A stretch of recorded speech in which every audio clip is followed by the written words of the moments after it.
Welcome back to Presidents in Politics. I am one of your hosts, Professor Caleb McGee, joined by my fellow co-host, former Congressman Ross.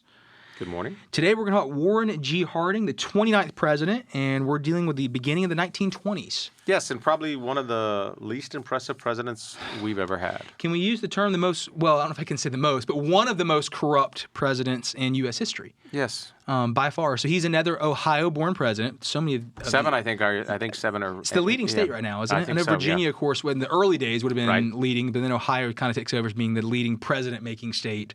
And he led a group that was literally known as the Ohio Gang. That's how corrupt they were in his cabinet. But a very, very corrupt individual, not only politically, but also morally, ethically.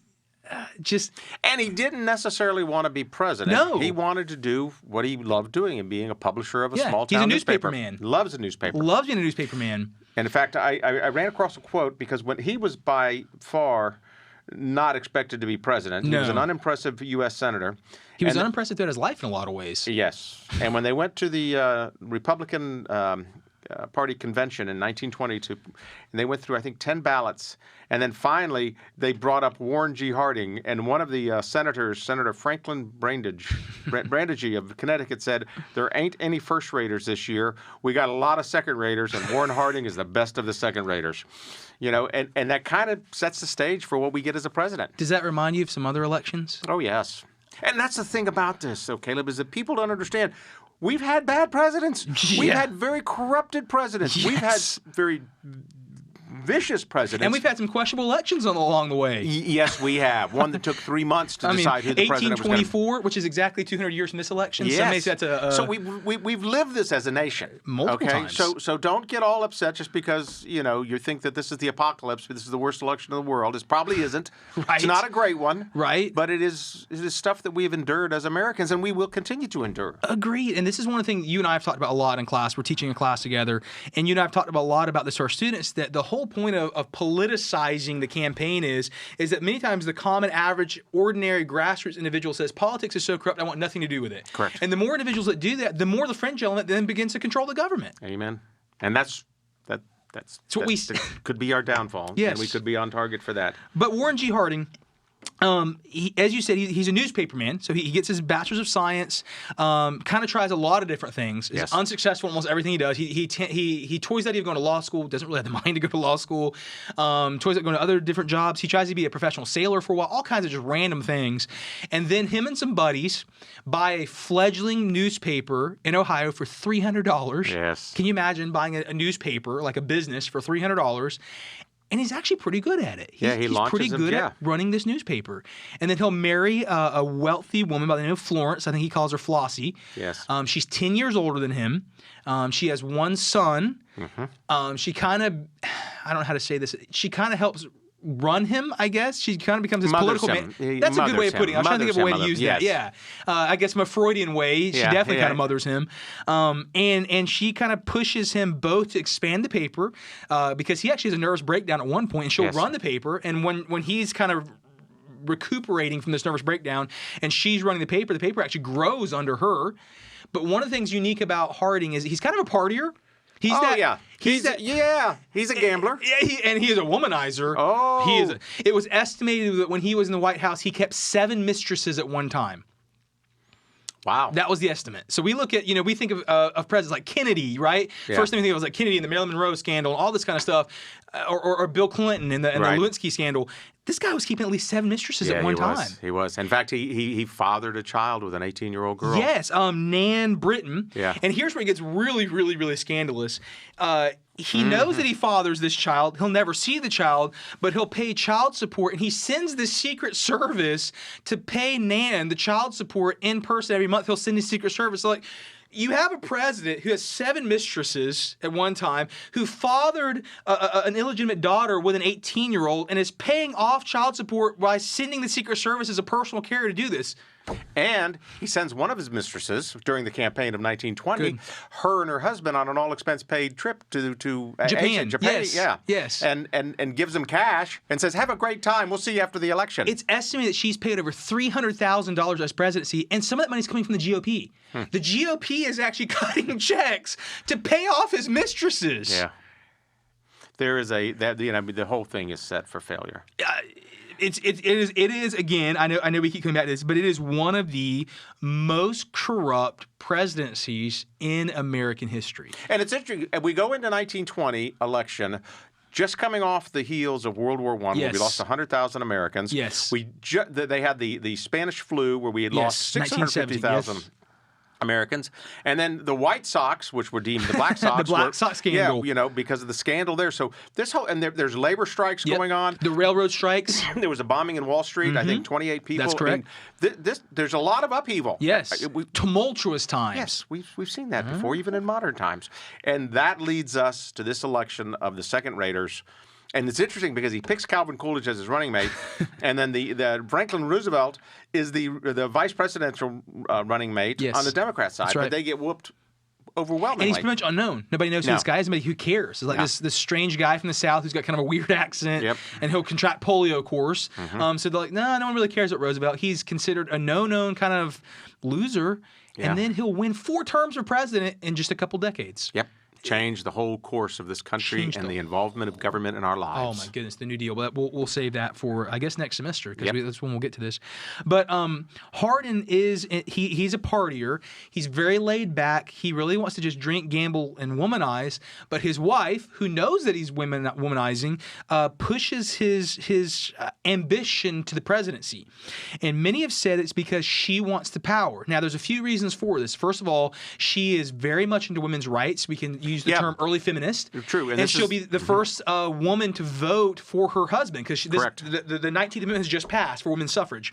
So Hardin is the first president who will win on the votes of women. And there's a few interesting things about this. He runs an entire campaign, as you talked about, the tumultuous years. It's so tumultuous, so bloody and broken. And his entire campaign slogan is "Return to normalcy." Return to normalcy. Return to normalcy. Which I love that. We kind of need that again, honestly. It's a great slogan, but what is normal? Let's define that. That's first. An entire ethical question. Let's define what that is. But his entire desire is to bring life back to normal. And it resonates with the female voter. And I find that really interesting, because he wins by a landslide, and specifically he wins the female vote overwhelming. I don't have the numbers in front of me. I don't know what it is. But not only does he win by the popular vote by a landslide, but of those demographics, he wins the female vote by a landslide. And one of the things that he runs for is return to normalcy. So if we're going to play with it psychologically, maybe it's that need for security. And his whole entire idea is let's have just a safe, stable, normal government. We're tired of the great wars. We're tired of this. We're tired. And he reduces the size of the U.S. Navy. Yes, he does. He says it's a cutback, which kills us in 2 decades when we go to World War II. Then we're building frantically to try to catch up with Hitler and Mussolini and the Japanese Imperial Navy. It was a disastrous decision by a disastrous politician. That rhymed, but it wasn't even trying to do that. I feel like it begins the policy of appeasement, I think. Yeah, we'll get into this more, but the policy of appeasement, it starts here. And the policy of appeasement is saying in the 1920s, but specifically the 1930s, we were so traumatized by war that we don't want to go to war again. We will appease them. We will, whatever they want, they can have. I hear students all the time when I'm teaching history survey classes, and they say, how did Hitler come to power? How did Mussolini come to power? How did the Nazi power get so bad? How did the concentration camps happen? Appeasement. Absolute appeasement. We don't want to go to war. We're afraid to go to war. We're afraid of the results of war. We saw what war looked like, and you can have whatever you want to have so long as we don't have to go to war. Correct. And I always tell my students, we always do a whole class on this. We talk about the idea of militarism, diplomacy, and appeasement. And we talk the idea of what are these 3 things. And throughout American history, we follow in some of these camps, right? Right. And in Congress, of course, you have hawks and doves. I know you're obviously very familiar with this. But we also have the idea, what is true diplomacy? How can you not appease and not always be wanting to go to war? And I always tell my students this analogy. I always say, well, we had this guy in my church years and years ago. It's a little old guy, such a cool guy. And his older buddies, always had this thing after church social where they would steal his dessert. And it was like this ongoing gag. And I told my students, here's a perfect a small analogy of this. So when they stole his pie, appeasement would be like, I don't want the pie, have it, right? Militantism would be reaching across the table, punching them in the face, and taking your pie back. But is there something in between? Well, this little old gentleman was so clever that he came up with the idea that when he saw this continue to happen, one Sunday after the social began, he went and got his dessert. He set his pie down. He had to go fill his drink up, and he figured they'd steal his pie. So he looked at every one of them as they're sitting there, picks up the pie, and he licks the pie, and he sits it back down in front of him. And he goes and gets his coffee. Nobody steals his pie. That's diplomacy. So I always tell my students, learn how to lick the pie. Learn what it means to lick the pie. How can we protect our assets without appeasing and without necessarily having to go to war first? Now, sometimes war is necessary, right? Yeah. But how do we learn how to lick the pie? And I think as America, we do a really poor job of licking the pie. Absolutely. And in the 20s and specifically in the 30s, it is the time of appeasement. Absolutely. And it leads to the greatest global disasters ever taken place and one of the greatest humanitarian efforts that ever happened when you look at the Holocaust and the amount of individuals who genocide. And we sat idly by. And we sat idly by because we believe strongly in the policy of appeasement. We were engulfed with this idea of normalcy because it was even Hardin who said we don't need heroics, we need healing. Yeah. Like, don't be a hero. Just... What a guy, though. You know, I mean, he, in violation of prohibition, he served alcohol, frequently in the White House, or then the executive mansion. Because he thought he was above the law. Yeah. And that's really the issue with his life in general, is that the rules didn't apply to him. Yes. They applied to everyone else, but to him and the Ohio gang, they did not apply. Now, obviously, I don't know if you want to get into this or not, kind of the most well-known scandals, the Teapot Dome scandal. Oh, the Teapot Dome scandal. I mean, think of this. The Secretary of Interior, who's charged with maintaining and managing all federal lands, decides to lease federal lands to oil barons. Yep. And in doing so, he gets kickbacks, he gets gifts, he gets all kind of things. Yep. And gets exposed for it and goes to jail for it. But it's just one of many scandals that permeate his administration. And he's only president for 2 years. Yes. He's only president for 2 years. Yet has more scandals than almost anyone else. And we can come back to some of his administration. I want to talk how you said he's only president for 2 years. His death is a little mysterious. Yes. So he's the first president to visit Alaska, which is hard to believe. We've had the territory for quite a while, but he's the first president, I guess we should say seating president in that role, that capacity as president, who will go and visit Alaska. He's on this Western tour. I guess it's kind of the midterms, if you will. So he's doing the tour route. He's in Alaska, and he starts feeling ill. They don't know what's really going on with him. So he starts coming back down the West Coast, and they get him over to San Francisco, which is one of the largest cities in the West at this time. They take him to the Palace Hotel.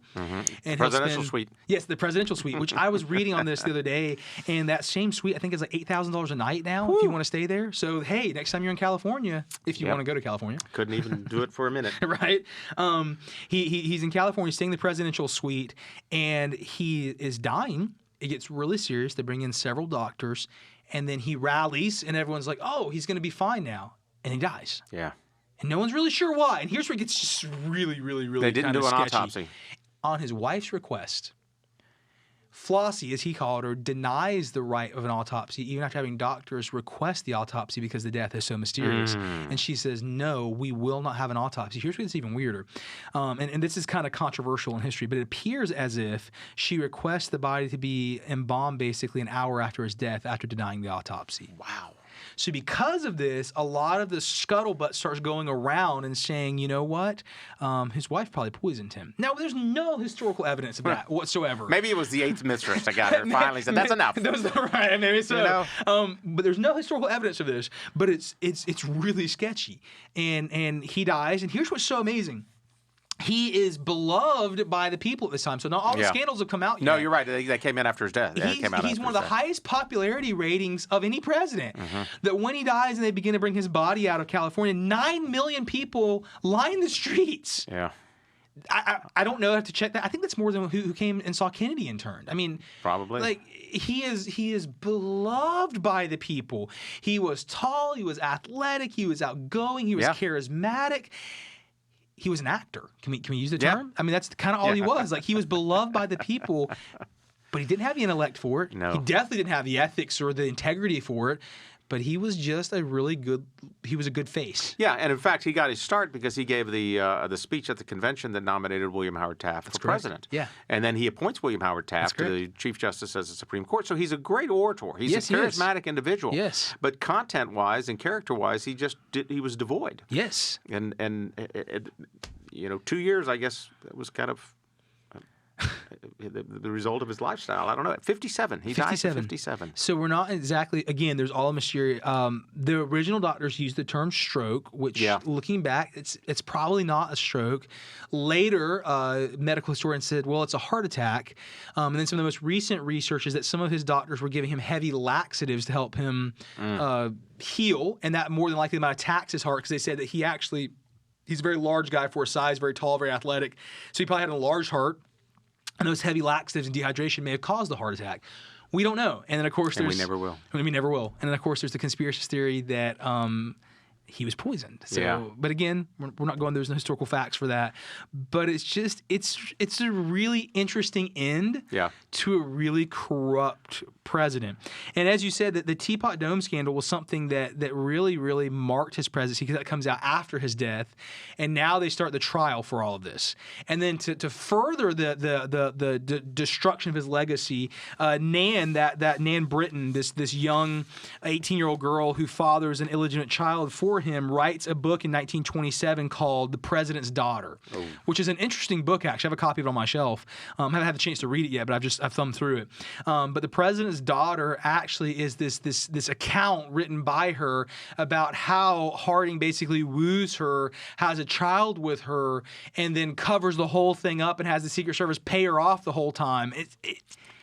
Yeah, and you can't make this stuff up. Is all this keep breaking? Harding's popularity drops, and it depends on the poll. But in some presidential polls, he's at the very bottom. Yes, he's the very bottom of all presidents, and you can kind of see why. Yeah, unfortunately, you're absolutely right. Poor guy. He brings it on himself, though. He does bring it on himself. It is self-inflicted in so many ways. He's the last of the front porch presidential candidates. He campaigns from his front porch, and he campaigns so much they have to gravel his yard because they've killed all the grass. I think the one there was that usually crowds up to 10,000. Yeah. Can you? I often think this because this is really before any advanced PA systems at all. We lecture all the time, right? We lecture for a living, and I've stood in front of freshman classes that are lecture halls, maybe 80 students, and you talk and you talk and you talk. I can't imagine trying to lecture for hours to 10,000 people. I cannot. I don't know how you would deliver it. How does your voice carry it? I don't know, but like you said, he's the last of the front porch politicians, and his wife is one of the major movers and shakers in this. She's one of the major reasons why this happens. And it's interesting that it comes on the heels of Wilson, because you just had Edith Wilson, who more than likely is running the White House, and now you have Flossie Harding, and in many ways, Florence Harding is kind of running the show behind it too. So you have these back-to-back presidents with these mothering figures who may be running the White House more than their husband actually was. Yep.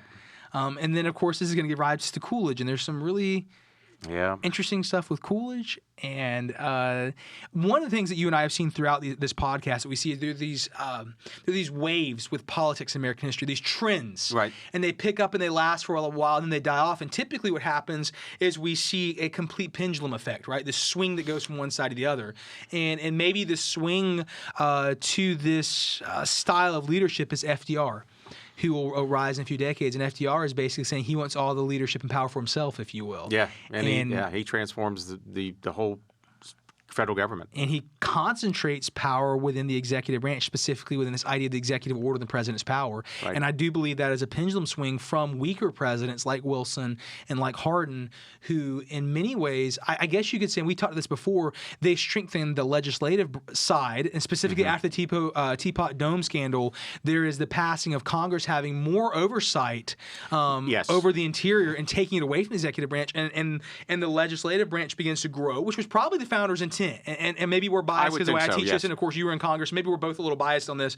But I think the founding fathers probably wanted the legislative side to have more power and the executive side to have less power. So maybe this is a return to founders' intent anyway. And I would say from Roosevelt onward, maybe not. It changes dramatically in the other direction. Reagan is an attempt to peel that back some in the 80s. And I think he's probably the only one post-Roosevelt who will attempt to peel back some of the power of the executive office. Yes, and then the regulatory control that's out there. Yes. The bureaucracy, as they say. Yes, but it's interesting. Every time there are these weaker presidents, there's a growth in legislative power. Yes. So maybe the weaker president allows the legislative power to grow. Maybe they're not keeping each other in check as much. Or maybe when there's a weak president, the legislative power sees the need to grow to fill in the gaps. I'm not sure what that is.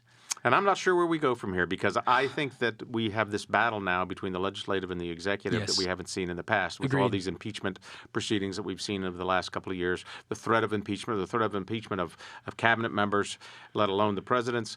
You know, there's this battle of wills, if you will. Who's got more power, the executive or the legislative side? And neither probably has more power than the other, or shouldn't. Yeah, it almost feels like it's a playoff run in sports, right? And they're fighting and fighting, but it's like, guys, you're on the same team. I think somewhere along the way we forgot that, right? Yeah. You're not fighting for a championship trophy here. Like, y'all are on the same team. Yep, and the greater good. And for the American people, right? Amen. For the consent of the governed. But somewhere along the way we have completely lost that. Yeah. Moving forward, what do you see? Who do you think is going to get more power at post-2024 election, the executive branch or the legislative branch? Or can you not make that prediction yet? Well, it depends on who wins. I think if Trump wins this election, then they will concentrate more in the executive. Because I think that he will grab at it, whether he's empowered by the. He'll be at Roosevelt. Yeah, whether Congress gives him the power or not, he will assert it through executive orders to the extreme that he can. If it's Biden, it depends on whether we keep a Republican Congress or a Democrat Congress. If it's a Democrat Congress, then he may let them empower themselves even more. But again, he's a much older gentleman. I mean, he'll be the oldest president we've ever had. That is correct. So that is correct. But the battle will continue. It will, and we see the roots for some of these battles already taking place already in the early 20s. But before this, of course. But now we find, I think, the snowball effect beginning to intensify under the presidency of men like Wilson and Hardin. This is where we see kind of the beginning of that steamrolling effect. I think you're right. So we said going into this is going to be a shorter one because there's not a whole lot we can say positive about Harding. And unfortunately, and as you said, he decimated his own legacy.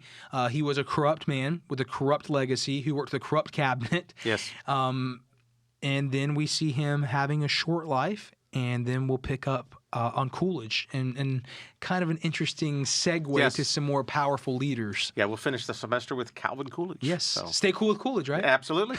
Great slogan. Yes, absolutely. So this has been Presidents in Politics. Thank you so much. Thank you.